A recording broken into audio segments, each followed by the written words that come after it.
भले ही दोनों देशों के बीच युद्ध विराम हो गया, लेकिन माता पिता के लिए ये समय बड़ी चुनौती बनकर सामने आ रहा है, जब वो समझ नहीं पा रहे कि बच्चे के मन से युद्ध का भय कैसे निकालें।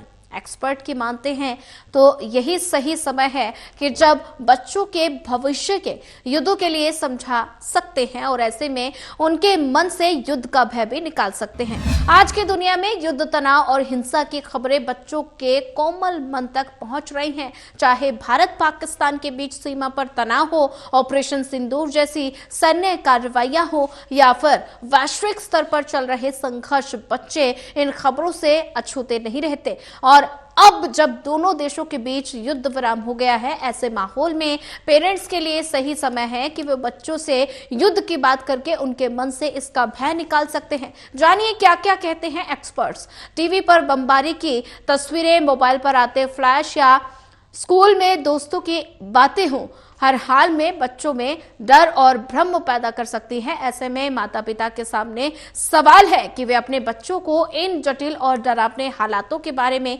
कैसे समझाएं ताकि उनका मानसिक स्वास्थ्य सुरक्षित रहे। बाल मनोवैज्ञानिक और पेरेंटिंग विशेषज्ञ इस संवेदनशील मुद्दे पर कुछ खास सलाह दे रहे हैं, जो हर माता पिता को समझना बेहद ही जरूरी है। युद्ध की खबरें बच्चों में अलग अलग तरह की भावनाएं जगा सकती हैं। छोटे बच्चे जो शायद वार यानी जंग या युद्ध शब्द का मतलब भी नहीं समझते, वो बमों की तस्वीरें या बड़ों की चिंतित बात सुनकर डर सकते हैं। और वहीं टीनेजर्स जो सोशल मीडिया पर सक्रिय हैं, वहां गलत सूचनाओं और डरावने वीडियो के संपर्क में आ सकते हैं। यूनिसेफ की पेरेंटिंग गाइड सुझाती है कि बच्चों से बात शुरू करने का सबसे अच्छा तरीका है उनसे पूछना कि वे क्या जानते हैं, जैसे बेटा तुमने न्यूज में क्या सुना है, या स्कूल में दोस्तों ने क्या कुछ बताया। ये सवाल बच्चों को अपनी चिंताओं को व्यक्त करने का मौका देता है। अगर बच्चा कहे कि पाकिस्तान और भारत में लड़ाई हो रही है, तो उसकी बात को बिना खारिज किए आगे बढ़ाए।